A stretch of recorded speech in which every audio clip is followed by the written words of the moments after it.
یعنی مکہ کے لوگوں کو، ام القری مکہ والوں کو، ومن خولہا اور آس پاس کے جو لوگ ہیں، یعنی مطلب مکہ اور آس پاس چاروں طرف، تو اس سے مراد پوری دنیا ہے. یعنی اسٹارٹ وہاں سے، چونکہ قرآن اگر میں نازل ہوئی تھی، مکہ مکرمہ میں نازل ہوئی تھی، تو اسٹارٹ وہاں سے لیا کہ مکہ کے اس قرآن کے ذریعے آپ لوگوں کو ڈرائیں اور آس پاس کے لوگوں کو پھر اس طرح پوری دنیا تک اس کو ایکسٹینڈ کریں. یہ پوری دنیا کے لوگوں کے لیے ہدایت کا ذریعہ ہے، یہ چراغ ہے، ہدایت کا ذریعہ ہے، نور ہے قرآن. تو یہ ڈرانے کا مطلب یہ کہ اس کو روکے کہ آپ اللہ کی مانیں، توحید کو مانیں، آخرت کو مانیں، اور اس کے مطابق سنت نبی صلی اللہ علیہ وسلم کی رسالت کو مانیں، سنت کے مطابق عمل کریں. اور اگر آپ ایسا نہیں کریں گے تو ڈر آپ کے لیے خطرہ آنے والے ہیں. راستے میں پھر اگر کسی کو آپ کہتے ہیں نا کہ اس طرح سے سفر نہ کریں، رات کے وقت سفر نہ کریں، فلاں گاڑی چلائیں تو فلاں سپیڈ سے اور سپیڈ نہ کریں تو یہ آپ کی گاڑی الٹ سکتی ہے، اس طرح فلاں جگہ پہ آپ کو روڈ سے کور نہیں ہے، وہ چور ہو سکتے ہیں، ڈاکہ ہو سکتا ہے، آپ کو نقصان پہنچا سکتے ہیں، تو پھر آپ اس کو پھر اوائڈ کرتے ہیں، اس راستے سے آپ نہیں جاتے. تو آپ اس بندے کو جو آپ کو کریکٹ انفارمیشن دیتا ہے اس کا شکریہ ادا کرتے ہیں کہ میرے خیر خواہ ہے. تو اس طرح یہ اللہ پاک انسان سے 70 ماؤں سے زیادہ محبت رکھتا ہے. ایک ماں اپنی بیٹے کے ساتھ جتنی محبت رکھتی ہے، اللہ پاک اسے 70 ماؤں سے زیادہ محبت رکھتا ہے. تو جس طرح ماں اپنے بیٹوں کو سمجھاتی ہے کہ بیٹا یہ کریں یہ نہ کریں، یہ چیزیں ہاتھ میں نہ پکڑیں، سے آپ چھوٹے بچے کو چھری لیتی تو اسے ماں اس کو اجازت نہیں دیتی کہ نہیں آپ اس سے اپنے آپ کو زخمی کر دو گے، یہ چیز لو یہ نہ لو، یہ آپ کو نقصان پہنچائے گی. تو اللہ پاک اس طرح ہدایت کے لیے کہ آپ یہ راستہ کریں یہ نہ کریں، اوامر اور نواہی یہ کام کریں، اس میں فائدہ ہے دنیا کا بھی اور آخرت کا فائدہ. آپ آخرت میں جنت میں آئیں گے، جنت کا راستہ ہے، قرآن و سنت جنت کا راستہ ہے، توحید و سنت جنت کا راستہ ہے. اس راستے پہ جب آپ چلیں گے تو آپ جنت پہ آئیں گے، آپ اللہ کے پاس آئیں گے. اور اگر اس چیز سے ہٹ کر حبل اللہ کی رسی قرآن ہے، اس سے ہٹ کر آپ جائیں گے، قرآن و سنت سے ہٹ کر جائیں گے تو شیطان کا راستہ ہے، پھر آپ بھٹک جاؤ گے. تو اس طرح وہاں پر اگر آپ اس پہ عمل کرو گے قرآن و سنت تو کامیاب ہو جاؤ گے، نہیں کرو گے تو وہاں پر کیا ہے، راستے ہیں، پھر موت ہے، حالت نزع ہے. حالت نزع میں اس کے روح جو ہے نا جب قبض کریں گے فرشتے، قرآن میں ذکر ہے کہ جب وہ کافر منافق مشرک کی جب روح قبض کرتے ہیں تو اس کو کیا کرتے ہیں، مارتے ہیں، مکوں سے مارتے ہیں، مطلب سختی سے اس کی روح قبض کرتے ہیں. اس حالت نزع میں اس پہ عذاب شروع ہو جاتا ہے. پھر اس طرح عذاب قبر ہے، موت کے بعد موت کے بعد جو ہے نا قبر، عذاب قبر، اس پہ قیامت تک وہ عذاب قبر کا میں مبتلا. اس طرح روح جو اس کی چلی جاتی ہے نیک لوگوں کی میں چلی جاتی ہے علیین میں، اور جو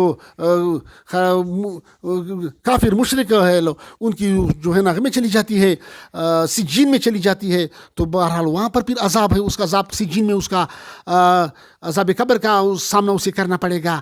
اس کے بعد اگلا مرحلہ قیامت کے دن اٹھائے جائیں گے. تو قیامت کے دن پھر وہی اس کے لیے جنہوں نے اگر سے قرآن و سنت کے مطابق زندگی بسر نہیں کی، اس کا قرآن و سنت کی بات نہیں مانی، اپنے نفس کی اتباع الہوا، اپنے نفس کی اتباع کیا، نفس کی پیروی کی، شیطان کی پیروی کی، تو اس کو پھر ذلت کا قیامت کے دن ذلت کا سامنا کرنا پڑے گا، وہاں پر عذاب کا سامنا کرنا پڑے گا.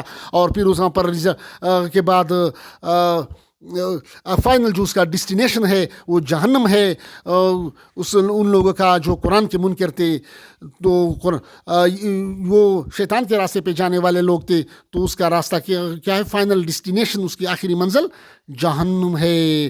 تو یہ سارے کیا ہے، اس کو یہ ابھی اس دنیا میں قرآن ڈرانے والی ہے. یہ مرحلے، یہ مراحل جو آنے والے ہیں، اس کے بارے میں آپ کو ڈرا رہا ہے انسانوں کو کہ یاد رکھیں، اس راستے پہ نہ شیطان کے راستے پہ نہ چلو، ورنہ یہ نقصانات آپ کو اٹھانا پڑیں گے. اس کے برعکس، اس کے مقابلے میں قرآن و سنت کے راستے پہ چلو تو آپ کو کامیابی ملے گی، دنیا میں بھی اور آخرت میں بھی جنت کی کامیابی ملے گی. تو یہ ہے لتنذرا. تو آپ لوگوں کو ڈرائیں اس قرآن کے ذریعے، مکہ والوں کو اور آس پاس کے یعنی پوری دنیا والوں کو اس سے قرآن کے ذریعے ڈرائیں. یعنی آپ نے اگر تبدیلی لانی ہے، ہم کہتے ہیں نا تبدیلی لاتے ہیں، تو تبدیلی لانے والی، پازیٹو چینج لانے کے لیے، مثبت تبدیلی لانے کے لیے آپ کس فلسفہ کو، اپنی ذہن کو استعمال کریں، اپنے فلسفے کو استعمال کریں، یا کسی سائنسدان کے فلسفے کو استعمال کریں؟ نہیں. آپ نے کیا کرنا ہے؟ اللہ پاک فرما رہا ہے وَلِتُنذِرَ، اسی کے ذریعے، اس قرآن کے ذریعے لوگوں کو آپ ڈرائیں، اسی قرآن کے ذریعے اس کی تربیت کریں. یعنی قرآن و سنت کے ذریعے اس کی جب آپ انسانوں کو تبلیغ کریں گے، اس کی تربیت کریں گے، تو یہ کیا ہوں گے، اس میں پازیٹیو چینج آئے گا، مثبت تبدیلی آئے گی. یعنی ترقی کا ذریعہ معاشرے میں مثبت تبدیلی کا ذریعہ تعلیم القرآن ہے. یعنی قرآن و سنت کے معنی و مفہوم کو سمجھنا، اس پہ ایمان لانا، اس کے معنی و مفہوم کو سمجھنا اور اس پہ تدبر کرنا اور اس پہ عمل کرنا، یہ مثبت تبدیلی کی گارنٹی ہے اور کامیابی کی گارنٹی ہے، دنیا میں بھی اور آخرت میں بھی. یہی وہ قرآن و سنت تھی جس پہ صحابہ کرام رضی اللہ تعالیٰ عنہم اجمعین نے جب عمل کیا تو اس پہ کیا ہوا، جب انہوں نے 100% اس پہ عمل کیا، قرآن و سنت پہ عمل کیا، نبی پاک صلی اللہ علیہ وسلم کی اتباع کی، تو کیا بن گئے؟ وہ صحابہ بن گئے. اصحابی کنجوم، میرے صحابہ کی، رسول پاک صلی اللہ علیہ وسلم کی فرمان ہے کہ میرے صحابہ کی مثال ستاروں کی سی ہے، وہ ستارے بن گئے. تم نے جس کی بھی پیروی کی وہ کامیاب ہوا. تو یہ ستارے بن گئے کس وجہ سے؟ قرآن و سنت کی پیروی سے. اور انہوں نے ایسی حکومت، ایسی خلافت قائم کی. حضرت عمر رضی اللہ تعالیٰ عنہ کے دور میں تقریباً 22.5 لاکھ مربع میل پہ ایک ایسی حکومت قائم کی، ایسی انصاف والی زبردست حکومت قائم کی جس کی مثال آج کی دنیا کی ٹیکنالوجیکل ورلڈ، کہ ہم کہتے ہیں بہت زیادہ ٹیکنالوجی نے ترقی کی، وہ بھی ایسی مثال پیش کرنے سے قاصر ہے.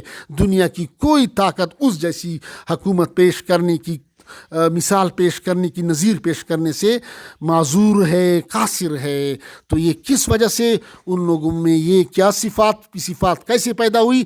تعلیم القرآن کے ذریعے، قرآنی تعلیم کے ذریعے، قرآنی تعلیمات پر عمل کرنے کے ذریعے ان لوگوں میں سے یہ صفات پیدا ہوئی اور اللہ نے اس کو ایسے نوازا، نعمتوں سے نوازا، ایسی خلافت عطا فرمائی. تو آج بھی اگر مسلمان قرآن و سنت پہ 100% عمل کرے تو اللہ پاک اس کو وہی عزت دے گا، کامیابی سے ہمکنار کرے گا، کیونکہ قرآن کا وعدہ ہے کہ اللہ پاک اس کو عزت دے گا. مفہوم اس کا ہے کہ دنیا میں بھی عزت دے گا، سرخرو کرے گا، اور آخرت میں بھی اس کو سرخرو کرے گا. وَكَانَ حَقًّا عَلَيْنَا نَصْرُ الْمُؤْمِنِينَ. اللہ پاک فرما رہا ہے وَكَانَ حَقًّا عَلَيْنَا نَصْرُ الْمُؤْمِنِينَ.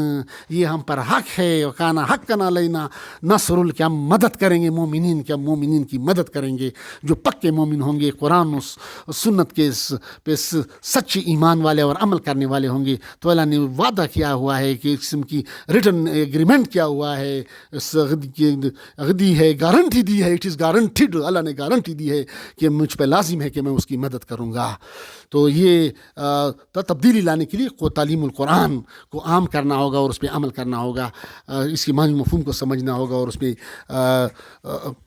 عمل کرنا ہوگا. تو اس سے معاشرے میں مثبت تبدیلی آئے گی. والذین یؤمنون بالآخرۃ، ابھی اس کے بعد کنٹینیو کرتے ہیں. والذین یؤمنون بالآخرۃ، اور جن کو یقین ہے یا آخرت پہ، یعنی جو آخرت پہ ایمان لاتے ہیں یا جو آخرت پہ یقین کرتے ہیں، یؤمنون بہ، وہ اس پر ایمان لاتے ہیں. یعنی یہاں پر کنڈیشن لگا لیا کہ اس قرآن کو ماننے والے کے لیے، یعنی اس قرآن کی جو آیات جب آپ اس کو بیان کرتے ہیں، لتنذرا، جب آپ اس قرآنی احکام، قرآنی آیات اس کو بیان کریں گے تو اس پہ صرف وہ لوگ ایمان لائیں گے، وہ لوگ عمل کریں گے، اس کے دل پہ یہ باتیں اثر کریں گی جو آخرت پہ ایمان رکھتے ہوں. مطلب ہے جو آخرت پہ یقین رکھتے ہوں. یعنی جو آخرت کا منکر ہوگا وہ قرآن کو نہیں مانے گا. یعنی کنڈیشن لگا، مفہوم اس کا یہ بن گیا کہ آخرت کا منکر قرآن کا منکر ہے. جو آخرت کو نہیں مانے گا، یعنی آخرت یعنی موت کے بعد نعوذ باللہ کوئی زندگی نہیں ہے، اس طرح کچھ نہیں ہے، حساب کتاب کچھ نہیں ہے، عمل نامہ پیش کرنا، طول سورات پہ جانا، نعوذ باللہ یہ کچھ نہیں ہے. تو یہ دل میں ایک زبان سے اگر کوئی کہتا بھی لیکن اندر سے وہ نہیں مانے، وہ منافق ہوگا، اندر سے وہ انکار، آخرت کا منکر ہوگا. اسی وجہ سے جب آپ اس کے سامنے قرآن کی آیات بیان کریں گے تو اس پہ یہ ترش لگیں گی، اس پہ عمل کرنے کے لیے وہ تیار نہیں ہوگا. تو یہ اللہ پاک نے اس کے دل کا ایکسٹرا، جس طرح کسی چیز کا ایکسٹرا نکالتے ہیں نا کہ یہ مرض ہے، اس کی ڈاکٹر کہتے ہیں کہ اس کو ہم ٹیسٹ کرتے ہیں کہ کیا وجہ، یہ مرض، یہ تکلیف جو ہو رہی ہے اس کی بیہائنڈ کیا، ایکچوئل سورس اس کا کیا ہے، ایکچوئل ریزن کیا ہے، اس کی وجہ کیا ہے. تو ایکسرا یا ٹیسٹ کے ذریعے جب کرتے ہیں تو کہتے ہیں کہ ہاں اس میں تو یہ ہے کہ اس کی بیہائنڈ یہ وجہ ہے جس کی وجہ سے یہ تکلیف ہو رہی ہے. تو جس بندوں کو قرآن سے تکلیف ہوتی ہے، قرآنی احکام احکام پہ عمل کرنے سے تکلیف ہوتی ہے، اس کا ایکسٹرا یہاں پر نکالا ہے کہ یہ لوگ اصل میں آخرت کے منکر ہے، یہ آخرت کے منکر ہیں. یعنی یہ قرآن آخرت کے منکروں والوں کے لیے اس کے لیے یہ ترش ہوگی، اس کے لیے تلخ ہوگی، اس پہ عمل کرنے کے لیے وہ تیار نہیں ہوں گے وہ دل میں. اور یہ قرآن ان لوگوں کے لیے ہوگا، یہ قرآن سے وہ لوگ فائدہ حاصل کر سکیں گے، وہ لوگ اس کے لیے عمل کرنا اس کے لیے آسان ہوگا جو آخرت پہ یقین رکھتے ہیں، آخرت پہ پختہ یقین رکھتے ہیں کہ موت کے بعد دوسری زندگی شروع ہونے والی ہے، عالم برزخ ہے، دوبارہ اٹھایا جائے گا قیامت کے دن، اور اس طرح جنت اور جہنم یہ سارے حق اور سچ ہیں. تو یہی لوگ ایسے لوگ ہوں گے جن کے سامنے جب آپ قرآن کو بیان کریں گے تو اس کو عمل کے لیے تیار ہوں گے اور اس پہ ایمان لائیں گے. وہم علی صلواتہم یحافظون، اور اس کی دوسری صفت بیان کر رہے ہیں کہ وہ لوگ کیا ہیں، ہم علی، اور وہ ہیں اپنی نماز سے خبردار، یعنی اپنی نمازوں کی حفاظت کرنے والے ہیں. یا جتنے بھی نماز کو یہاں پر ایک احکام کے طور پر پیش کیے، ایک مثال کے طور پر پیش کیے گا، جتنی بھی جو دوسرے احکام ہیں اس کی بھی حفاظت کرنے والے ہیں، اس سے بھی باخبر ہیں. تو اللہ پاک ہمیں قرآن و سنت کو سمجھنے، اس پہ عمل کرنے اور اس کی تبلیغ کرنے کی توفیق عطا فرمائے. وما علینا الا البلاغ.